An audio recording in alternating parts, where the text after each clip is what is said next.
Welcome to Check Your Fly. I'm Dave Sanford. Striper fishing right here at Rhode Island this morning. Nice fish. Just came over here. We got a olive and white Clouser. Nice fish. Look at that up right up top there.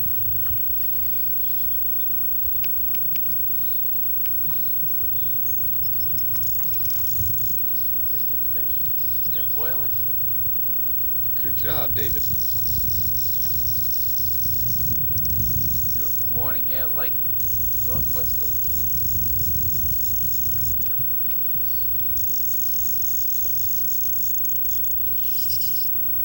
Nice fish. Look at this fish. Oh yeah, look at that.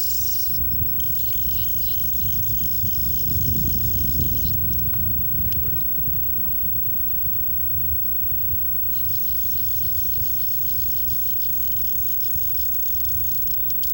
And you can just barely see that fish. They're boiling all around us. They were. Yep.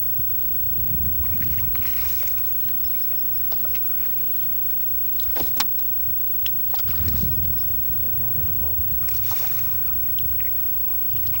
Beautiful fish. Look at how fat this fish is.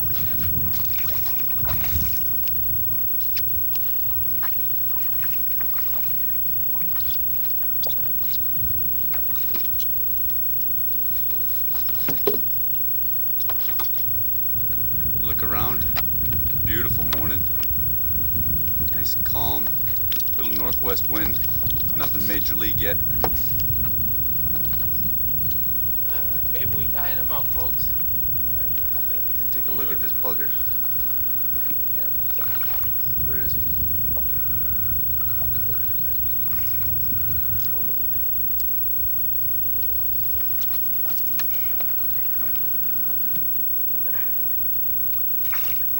Look at that fish.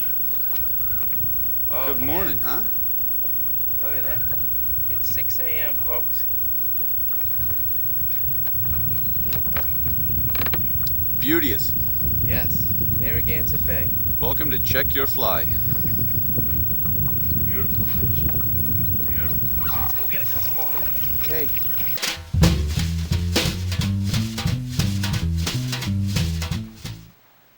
Welcome to Check Your Fly. This is Tackle Talk, and we're here today with Rich Matthews, and we're going to go over the basics of making your first Clouser tie. So I'm going to let Rich get in this, and he just tied up this wonderful shrimp fly for me here. I love this. This is great. I'll add this to the tackle box, no problem. Okay. All right, Dave. When you take it, Rich? Thank you. All right. For our first Clouser, very simple, real easy pattern. First thing we're obviously going to need is a bobbin and thread. Basically, this is going to be the heart of the fly, basically the thread. Then we're going to need a pair of scissors, a vise, very easy thing to get a hold of, any local tackle shop.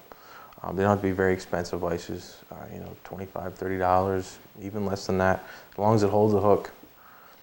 Okay, we're going to start with putting our hook in the vise, and then attaching our thread again behind the eye. And we're just going to basically wrap the thread over itself to about, let's see, about maybe a 1/4 of an inch behind the hook eye. Clip off our little bit. Now we're going to go in with basically the weighted eye. It's a hourglass eye. So that's what we're going to use, and we're going to tie this in. Basically put it right on top, and make a figure 8 wrapping around it to attach it. Real simple. And then we're going to wrap underneath the eye. And that does is kind of pinches everything up and keeps everything up nice and tight. And then to keep your eyes from slipping, which a lot of it will happen, a little super glue or Zap-A-Gap, whichever you prefer. I'll throw that on there.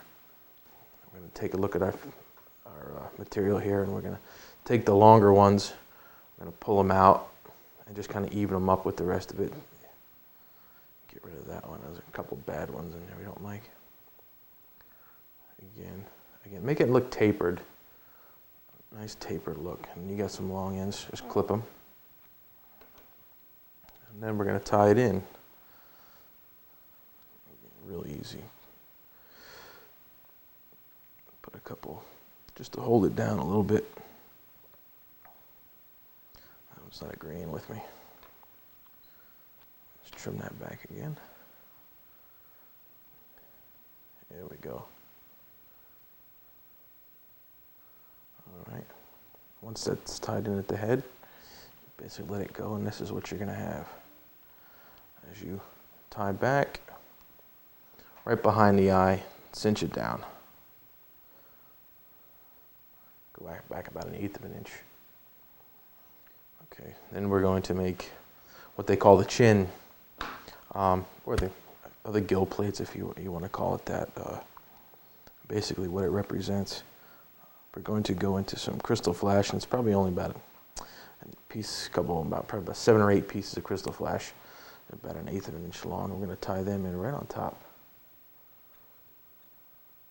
Again, very simple pattern to do. All right. That's the end of the bottom. Now we're going to turn it over and bring the thread back up to the eye, or actually behind the eye. We're going to put in our crystal flash. 3 or 4 pieces of a full length is sufficient. If you want more, you can put more, of course. Cut them off there. You have full length pieces. Fold them in half. That way you have twice the amount. All right. And then tie them in. If you have anything that happens to be sticking up, just clip it off. All right, now that that's tied in, now we're gonna go for the basically top part, which is the olive. It's a little bit. I like to use a little more than on the top than I did on the bottom, so it's probably about 3/4 of a pencil width. Again, the same thing. Looking at your deer hair, making sure everything is tapered nicely. You don't want any flies that look like basically toothbrushes. They don't look natural. You want it natural as possible. Again, making sure everything lines up. The lengths, you really don't want a taller, a longer top and a shorter bottom. Not that you can't, because there's always variations through everything. You can tie that in. Lash that down.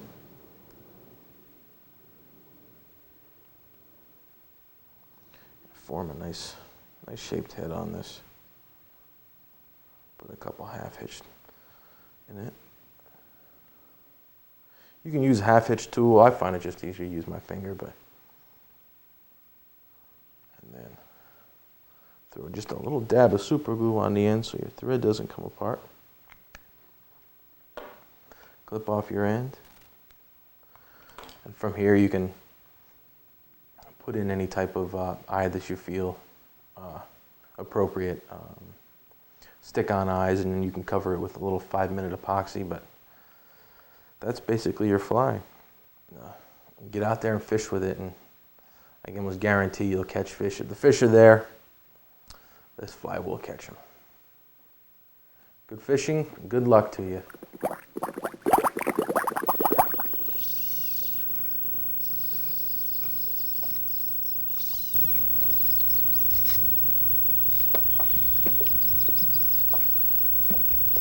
Pressure on him.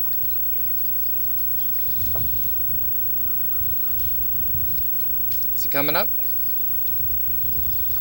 Shaking his head down there. There he is. Look at that. Look at that. Isn't that beautiful?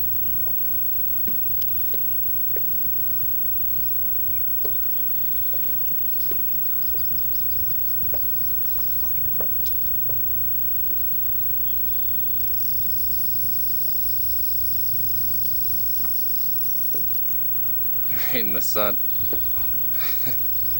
Boy, go to the bow.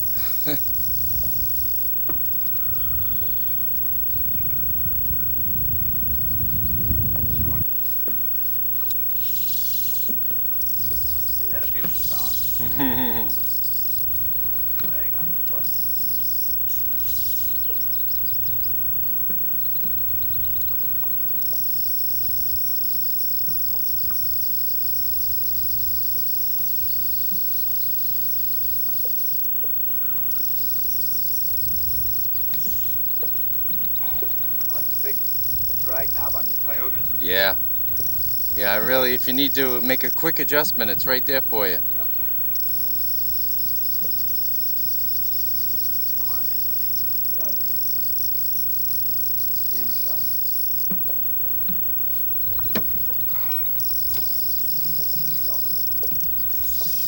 shy. Ooh, saw the boat again. What a run. Look at the boil there. These fish today are feeding on the surface here. Little hatch going on. If you can see all the bubbles in the water, that's actually, some of it's created by us, but a lot of it's created by the fish.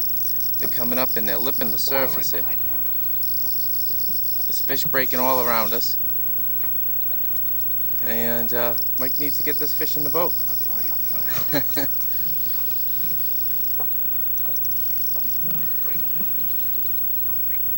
Toss him on the other side. Bring him right up on the other side. Get a good shot and he'll be out of the sun. Get a shot at you.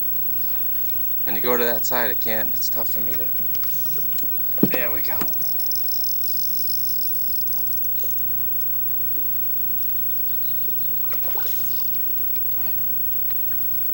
Got him? Look at that fish. Oh, beautiful fish. Open up.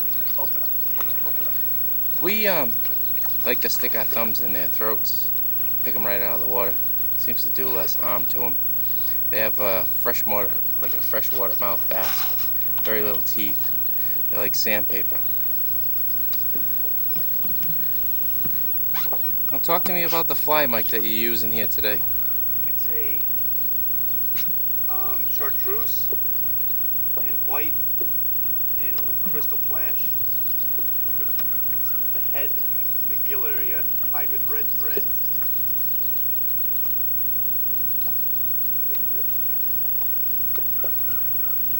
See, green eyes.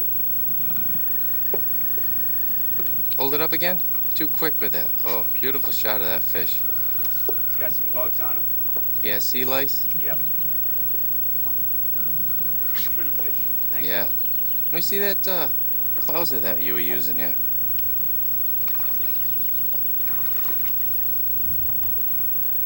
See if I can do a close-up. Hold it for a couple. Hold it for more than a millisecond. Yeah, you were holding it there and you dropped it. As I'm zooming in. He's getting thinner and thinner. Yeah. That's the fishing. Alright, there you go. Picks up, eyes are loose on it. That's alright. Green eyes. Yeah, hold it sideways for a minute. I gotta focus in. Oh yeah. Red head and gill area. Chartreuse. White with a crystal flash tied in. Alright. Sounds good. Let's go catch some more.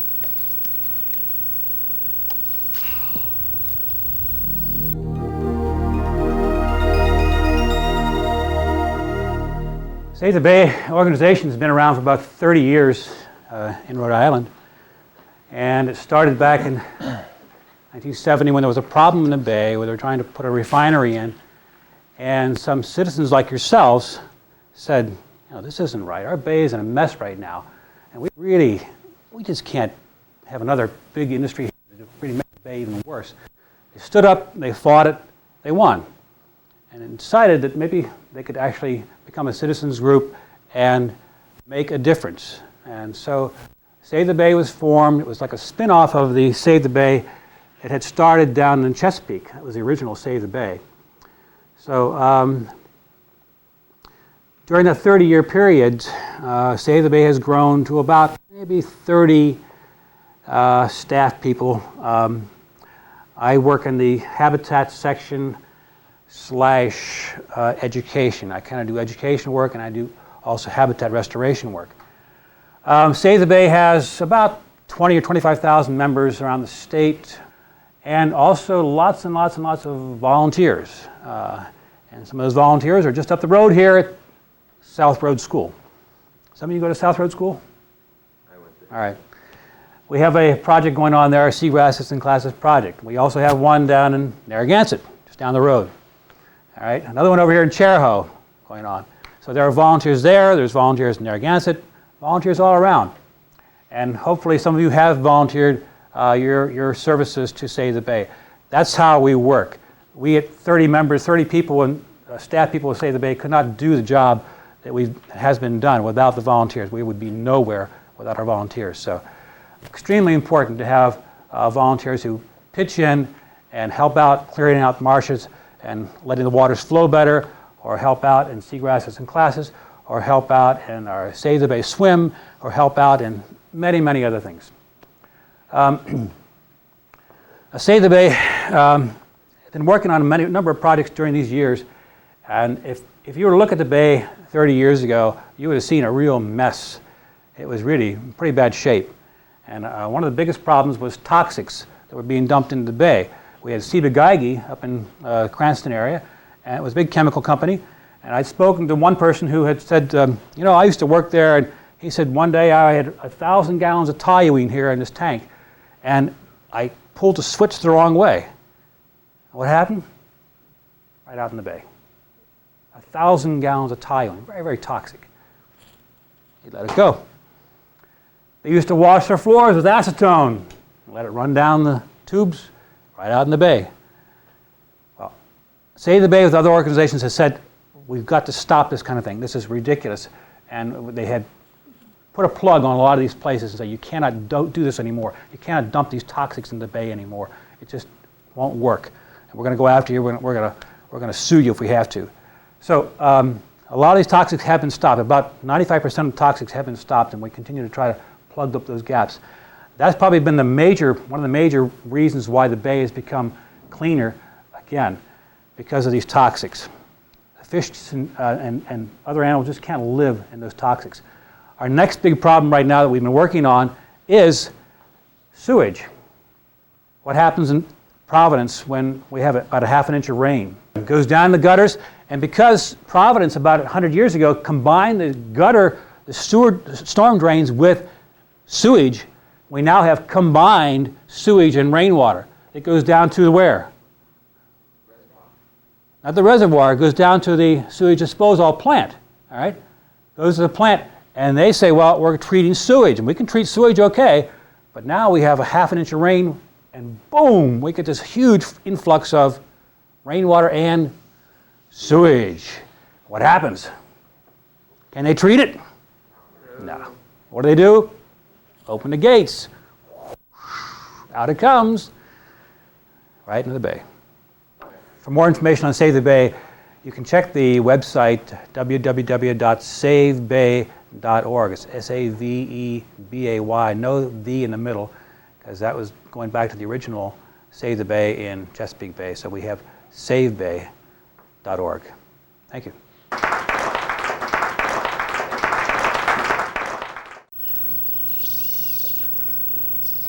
Get another fish on. My turn this time. You better hold on to that rod. That fly's still floating. That's still deadly out there. Let's see if we can track him on the water here. Dave's using the same fly pattern. Good. All going for this rock.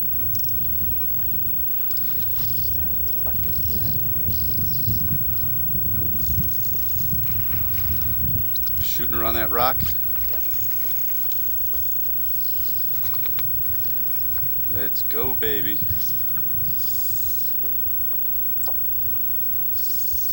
You hear that drag? It's sweet. Yeah, that tile drag. Beautiful. You love it.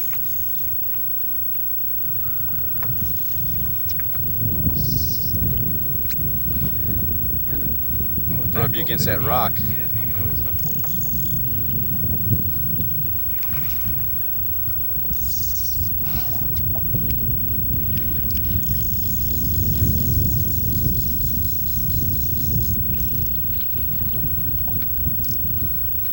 Getting him up. You're using a 10 weight rod today, right, Dave? Yeah, 10 weight. 12 pounds.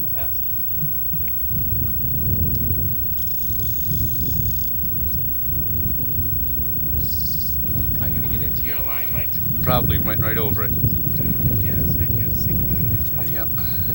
Using a sinking line here. Good. He just wants to stay right in this rip here. He's gonna feed back again. He doesn't even know he's hooked.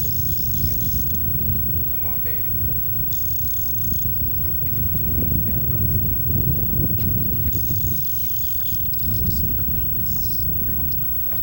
Definitely keep a fish, I think. No. He's one of these little guys with shoulders. Bringing him right up to the boat. Got a lot of shoulders on him. Yeah. They're strong fish. Yeah. Got big guts on him too. Oh, don't splash the camera. That's a no-no.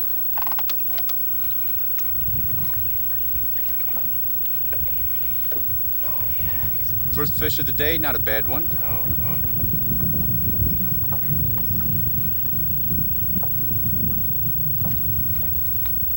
It's always nice to have the scissors when you have a fly, because if you start yanking on the fly too much, you end up Rip the hair off him. rip the hair off him. Plus, it's a lot easier for that fish. All right, That is buddy. a beautiful fish, huh? I'm gonna zoom in on him. Yeah, Get a good shot of this bad boy. there we go. Providence Point. Prudence Island. Beautiful fish. Look at that. They're up all over the place here this morning. I think they're doing the same thing as on that crab patch as they did yesterday. All right, back in the water and back to fishing. Yep. We are. It's about 10 seconds later, and Dave's being a pig. Just wanted to get my fly in the water again. It's like chumming. You just drop it over the side, they pick it right up. Unbelievable this morning here. Not a bad day. A little more windy than yesterday. A little bit more of a chop, so we had to come on the back side of the island. Oh man, it looks like they're gonna air out the backing, Mike. There goes the backing. Oh yeah, baby.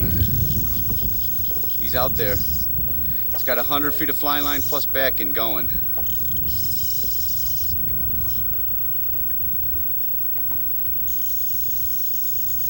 Let's see if we can get him to the top. Oh, I can't even turn his head. He's gonna go to the other point, Mike. He just wants to go where the other fish are. He's looking for the crab hedge. There we go. Maybe we tie him out. Now you get all that line out, he's gonna run right at the boat, Dave. See, it's a little bit overcast today. Calling for clouds, there's a lot of humidity. Said it's gonna be soupy. And it's Sunday, the last day of the air show. See if they'll let him fly.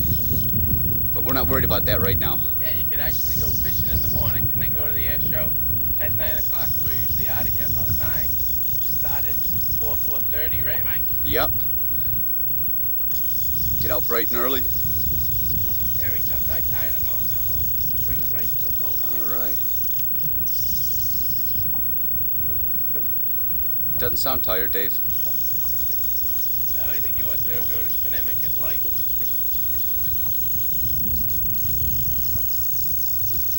Here's Dave getting an arm workout. Rich, you missed another one, man. Doing really good. Hope the trip to Missouri, I think. Missouri, Oklahoma, Oklahoma. Yeah. steers. He's out there cow hunting.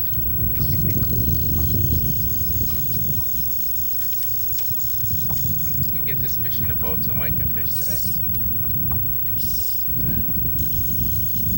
Well, he went all the way around, huh? Yeah. Is that the first time this year you went to backing? No, when I was out Jacob's Point, yeah, that other fish there, he was a nice fish. That was the only other time. Hopefully this Nice is another. sunrise here. Oh, this one looks like a keeper, Mike. Not that we're gonna keep him. He's a little bit bigger than the other one. There he is. Oh, just splashed me. All right. Little beggar. There we go. Back on camera. There he is. past couple days we've been in some decent sized fish. He's fatty, huh? This is a little better here. Yep. Yep. There we go. Olive and green fly. You're killing that thing, huh? Yeah, let's see how big this fish is. Steve told you about those flies, Dave? Yeah. Yep. Steve Moretti Yep. turned us onto those flies, and they're killing. Look at this fish. He is absolutely beautiful. He's a little bit bigger than the other one. Get a nice gut on him down here. Let's get him back in the water.